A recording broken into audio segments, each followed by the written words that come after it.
तो बहुत स्वागत है आप सभी का एक बार फिर से खंडवा डिफेंस फैक्ट पर। आज के इस वीडियो में हम लोग दो खबरों को लेकर डिस्कस करेंगे और मैं आपको शुरुआत में ही बता दूं कि वीडियो बहुत लंबी हो सकती है, लेकिन फिर भी आप वीडियो को पूरा जरूर देखिएगा। कारण यह है कि इसमें हम लोग कई सारी कड़ियों को एक साथ जोड़ने जा रहे हैं। हमारी पुरानी बातों को भी हम लोग यहाँ पर रिपीट करके उन्हें साबित करने की कोशिश करेंगे और सारी की सारी पिक्चर आपके सामने रख दी जाएगी। तो चलिए वीडियो को शुरू करते हैं। आप बस इसी तरह की वीडियोस के लिए अपने खुद के इस चैनल को सब्सक्राइब करके इस वीडियो को लाइक जरूर कर दीजिएगा।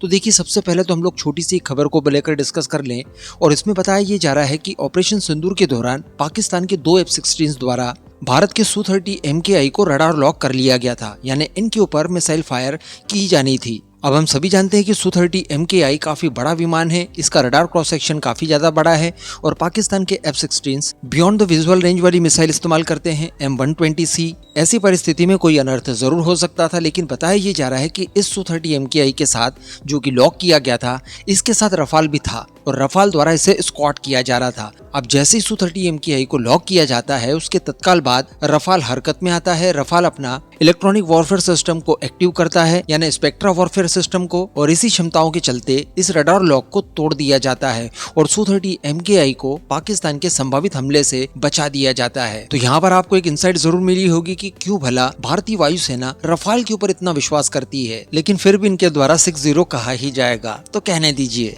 अब अगली खबर की अगर बात की जाए जो सबसे ज्यादा महत्वपूर्ण है, वो कुछ इस तरह की है कि अमेरिकन सीक्रेट एजेंसी CIA के एक पूर्व ऑफिसर जॉन किरियाको ने कुछ दावे किए हैं और इन्होंने पाकिस्तान के न्यूक्लियर वेपन संबंधित ये कहा है कि इनका टोटल कंट्रोल वर्ष 2002 में ही अमेरिका के हाथों में जा चुका था। यानी न्यूक्लियर वेपन्स तो पाकिस्तान के हैं, लेकिन इनका पूरा कंट्रोल अमेरिका के पास है, या ऐसा भी आप कह सकते हैं कि अमेरिका ने पाकिस्तान के न्यूक्लियर प्रोग्राम को पूरी तरह से खरीद लिया है। ये बात मैं नहीं कह रहा हूँ, ये CIA के पूर्व ऑफिसर जॉन के द्वारा कही गई है बात, और इन चीजों को हम लोग समय समय पर डिस्कस भी कर चुके हैं और समय समय पर कई इस तरह की खबरें निकल कर आई है जिसमें इस तरह के दावे किए जाते रहे हैं कि पाकिस्तान का न्यूक्लियर वेपन अब पाकिस्तान का नहीं बल्कि अमेरिका का हो चुका है। लेकिन इन सारी चीजों के पीछे की जो कहानी थी वो भी इन्होंने यहाँ पर बताई है। दरअसल इनके द्वारा ये बताया गया है कि वर्ष 2002 में भारत और पाकिस्तान के संबंध बहुत खराब हो गए थे और युद्ध की परिस्थितियां बिल्कुल सामने खड़ी थी। कारण ये था कि वर्ष 2001 में भारत के पार्लियामेंट के ऊपर अटैक हुआ था। अब अगर मान लीजिए कि भारत और पाकिस्तान के बीच में कोई भयंकर युद्ध हो जाता है, दोनों के पास खुली छूट होती है, अपने न्यूक्लियर वेपन्स का एक्सेस होता है,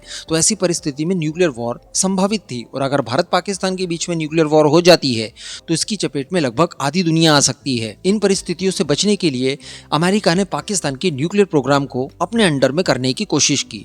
यहाँ पर जॉन के द्वारा वो बात भी कही गई जिसका नैरेटिव मैं 2019 से बनाने की कोशिश कर रहा हूँ। देखिए, मैंने एक बार आपको पहले कहा था कि अगर पुतिन कुछ कर दे तो उन्हें तानाशाह कहा जाता है, जिनपिंग कुछ कर दे तो उन्हें भी तानाशाह कहा जाता है, किम जोंग उनको तो तानाशाह कहा ही जाता है। कहने का मतलब हर उस देश का मजबूत नेता जो कि अमेरिका की बातें नहीं मानता, ये उसके ऊपर तानाशाही के आरोप लगा देते हैं। लेकिन अगर बात की जाए उन नेताओं की जो कि वास्तविक तानाशाह है लेकिन अमेरिका के साथ मिलजुल कर काम करना पसंद करते हैं, वहाँ अमेरिका काफी कंफर्टेबल महसूस करता है। आप अरब देशों का देख लीजिए, कतार, सऊदी अरेबिया, UAE, इस तरह के सभी देशों में फुल्ली तानाशाही चलती है, किंगडम ही कहा जाता है इन्हें, लेकिन इसके बावजूद ये अमेरिका के पक्के अलाइज हैं। तो यहाँ पर इन्होंने यही कहा कि इस तरह के माहौल में अमेरिका काम करना पसंद करता है। कारण ये है कि यहाँ पर लोगों के विद्रोह से आपको बचने का मौका मिल जाता है, मीडिया के ऊपर भी कंट्रोल होता है और अमेरिका वो कर सकता है जो वो करना चाहता है। अब वर्ष 2001-2 की बात की जाए तो उस समय मुशर्रफ ने पाकिस्तान को टेक ओवर कर ही लिया था, वहाँ का तानाशाह लगभग बन ही गया था। तो उस दौरान अमेरिका ने इसे लाखों डॉलर्स दिए। तो इन सब चीजों का फायदा उठाते हुए पाकिस्तान ने इन्हें फंडिंग वगैरह करना शुरू की और इसी वजह से बदले में अमेरिका द्वारा इनके न्यूक्लियर वेपन्स को अपने कंट्रोल में ले लिया गया। तो कहने का मतलब पाकिस्तान जो हर बार न्यूक्लियर वेपन्स की धौंस देता है वो कोरी कटेक धमकी मानी जा सकती है। कहने का मतलब जब तक अमेरिका इन्हें इजाजत नहीं देगा तब तक ये लोग कभी भी भारत के ऊपर अटैक कर ही नहीं सकते और अमेरिका ऐसी परमिशन किसी भी परिस्थिति में पाकिस्तान को दे ही नहीं सकता। आगे इन्होंने कई और सारी बातें भी कही है, जैसे कि उस दौर में अमेरिकन CIA को इतनी ज्यादा आजादी थी पाकिस्तान की, मानो वो अपने घर में रहकर ही ऑपरेट कर रहे हों। किसी भी चीज की कोई परवाह नहीं थी, जहां चाहे वो वहां जा सकते हैं, किसी भी तरह का काम कर सकते हैं। अब अगर इन सब चीजों को आज की परिस्थितियों में हम लोग ढाल कर देखें और आज से अगर लिंक करने की कोशिश करें तो देखिए, ऑपरेशन सिंदूर के दौरान भारत ने पाकिस्तान की 11 एयरबेसेस को तबाह किया। इनके कई सारे विमान जो कि एयरबोर्न थे, साथ ही कुछ विमान ऐसे थे जो कि हैंगर्स में रखे हुए थे, वो बहुत बड़े नंबर्स में डिस्ट्रॉय हुए हैं। इसके बावजूद पाकिस्तान की तरफ से कोई भी न्यूक्लियर वेपन जैसी चीजें नहीं की गई। कारण इसके पीछे यही बताया जा रहा है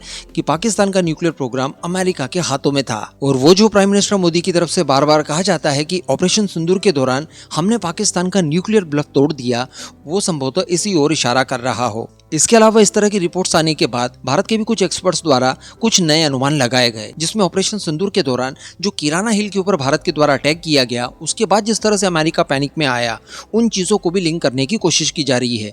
जब ऑपरेशन सिंदूर चल रहा था उस दौरान अमेरिका के वाइस प्रेसिडेंट जेडी वांस से जब ये पूछा गया था कि अब भारत और पाकिस्तान के बीच में हो रहे कॉन्फ्लिक्ट को लेकर क्या राय रखते हैं, क्या इसे रोकने के लिए कुछ व्यवस्था आप कर रहे हैं, तो इसमें उन्होंने क्या कहा था कि ये हमारा बिजनेस नहीं है, इस मामले को भारत और पाकिस्तान अपने हिसाब से निपटाएं।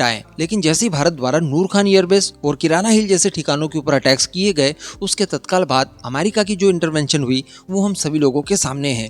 उन्हीं सब इंसिडेंट्स के बाद भारत और अमेरिका के संबंधों में काफी बड़ी दरारें भी आई। तो बताया ये जा रहा है कि चूंकि ये न्यूक्लियर प्रोग्राम अमेरिका ने बाय कर ही लिया है, पूरा कंट्रोल हासिल कर लिया है, अब इन्हीं न्यूक्लियर आर्सेनल को जहां पर रखा गया है, जहां स्टोर किया गया है, और वहीं पर जब भारत द्वारा अटैक किए जाते हैं तो इन्हीं सब चीजों की वजह से अमेरिका में पैनिक मचता है और डोनाल्ड ट्रंप उसके बाद भारत के खिलाफ एक तरह से मोर्चा खोल देते हैं। साथ ही इन सभी चीजों के आधार पर हम एक और निष्कर्ष यहाँ पर निकाल सकते हैं, और वो निष्कर्ष हम लोग निकालेंगे पाकिस्तान और सऊदी अरब के बीच में हुए डिफेंस पैक्ट को लेकर। देखिए, दोनों देशों के बीच में जो डिफेंस पैक्ट हुआ है कि एक के ऊपर अटैक मतलब दोनों के ऊपर अटैक माना जाएगा, वो समझौता तो लगभग टूट ही चुका है। पाकिस्तान के ऊपर जब अफगानिस्तान ने अटैक किया तो सऊदी अरब की तरफ से कोई भी प्रतिक्रिया देखने के लिए नहीं मिली। लेकिन उस समय भी हम लोगों ने अनुमान लगाने की कोशिश की थी। मैंने आपको वीडियो बनाकर बताया था कि ये जो पाकिस्तान और सऊदी अरब के बीच में समझौता हुआ है, इसके पीछे अमेरिका हो सकता है। डोनाल्ड ट्रंप के प्रयासों के बाद ही इन दोनों देशों के बीच में ये समझौता हुआ हो, और इस समझौता कराने के पीछे जो मकसद है वो सऊदी अरब को न्यूक्लियर अम्ब्रेला देने के लिए ही है। चूंकि अमेरिका डायरेक्टली नहीं दे सकता तो उसने पाकिस्तान के नाम से न्यूक्लियर अम्ब्रेला दिलवा दिया, और पाकिस्तान के पास जो भी न्यूक्स हैं